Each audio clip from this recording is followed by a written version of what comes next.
Welcome to Adorned by Jennifer. So today I want to share something with you that has become very special to my family. I think at holidays, one of the ways that you can build memories for your family is creating special traditions. And when we started our family, I wanted to build our own family traditions. When I grew up, we had special traditions and I carried bits and pieces, and I asked my husband about his family traditions, but I wanted to build special family traditions and I wanted to be very intentional about our traditions. So when Christmas came up, I wanted to figure out what traditions were we going to start as a family, and I wanted to be specific. I didn't want to be too rigid with our traditions, and some of them just happened by accident. But with Christmas in particular, I wanted our traditions to have a purpose to them so that we were doing intentional things that focused on celebrating Jesus in fun ways that would help us worship Jesus and celebrate his birthday. And at the same time, we were having fun, we were celebrating, and especially when they were young, they didn't even realize that we were focusing on Jesus and they were having a lot of fun. So some of these happened by accident, some of them crashed and failed, but one of the things we came across is a book series, and I thank my sister-in-law, Terry Selber, for suggesting these. And initially when we started, she had mentioned these books and I started reading them, and I thought, oh daisies, these are intense, because my kids were very young and I thought, oh, we're going to read them, and I didn't realize how intense and how long they were.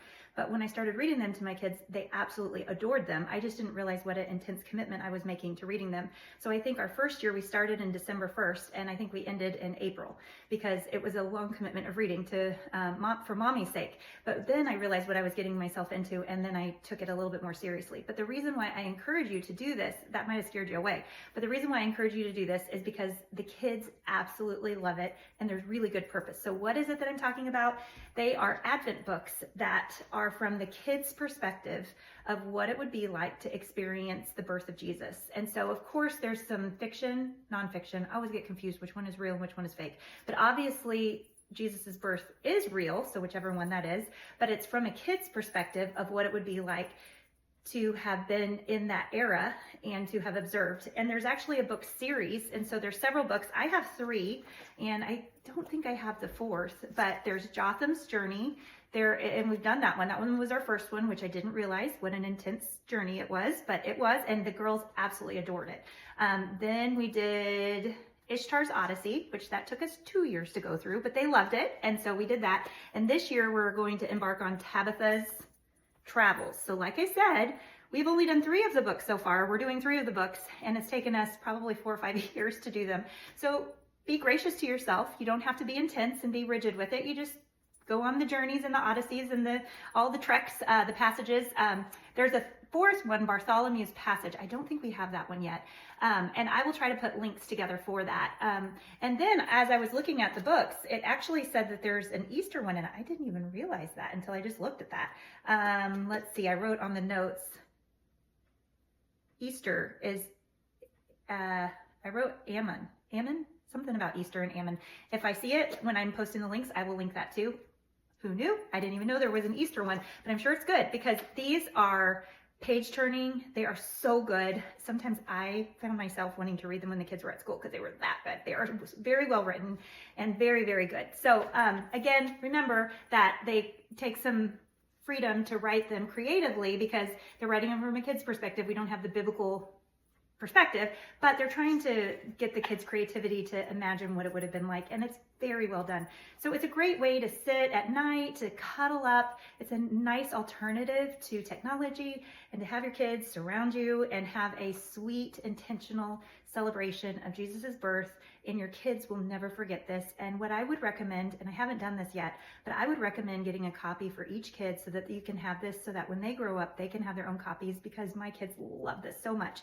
I plan to. I always have the good idea of whatever their favorite traditions are, to make sure I have copies for each of them, so that when they get married someday, they get their own copies. I just haven't done it yet. But that's another recommendation I have. Good thing I only have 2 kids, or I'd break the bank. But I do recommend these books. The other thing is the Advent, if you're familiar with it, typically it's 4 Sundays. Maybe other churches have different traditions. But I have behind me here, I don't know if you can see it, is an Advent candle. And I'm too stingy or whatever to actually burn my decorative candle because they're too expensive. So I just get these taper candles. And I got this at Hobby Lobby years ago, down underneath all this These are all just little picks that fell off or I cut. Oops, there goes a ball. But I just threw these in. This is a cheapo wreath underneath. And then there's like a metal base and it's got 4 candle holders. And so each Sunday, if we're reading our Jotham's Journey or Tabitha's Travels, you can put a candle in and you can have it burn. The kids kind of think that's fun. You might, I also saw at Dollar Tree, they have candle wax that can hold the candles up. I haven't tried it yet, but I did get some. And different places you can get the candle wax, or it's like museum wax so that your candles don't lean, so you don't have a fire. But anyway, so I always buy the taper candles. Another fun tip and trick, we live really close to the time zone change, so it gets super dark super early where we live, like sometimes 4 o'clock it's dark. It's crazy. So I buy these taper candles in bulk, and we do candlelight dinners because it makes it more fun, because it's just depressing to be dark so early. And I just get thrift candlesticks. And so at dinner time, we have candlelight dinner. We turn all the lights off in the house and we eat by candlelight, and the girls think it's just the cat's meow. So that's another fun little tradition. It has nothing to do with Advent. You just got my extra 2 cents there.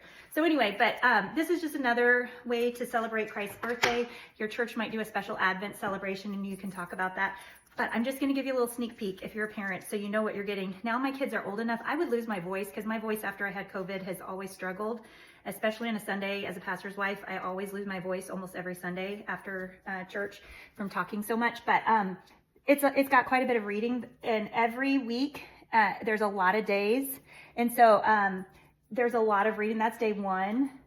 And then week 1, it goes Monday, Tuesday. So there's quite a bit of reading each day for each week. So Thursday, Friday, but you could use it as your family devotion if you want. We don't do that, but and then Saturday, that's still week 1, and then week 2. So that's about how much you have for 1 week, which for me, that's a lot of reading.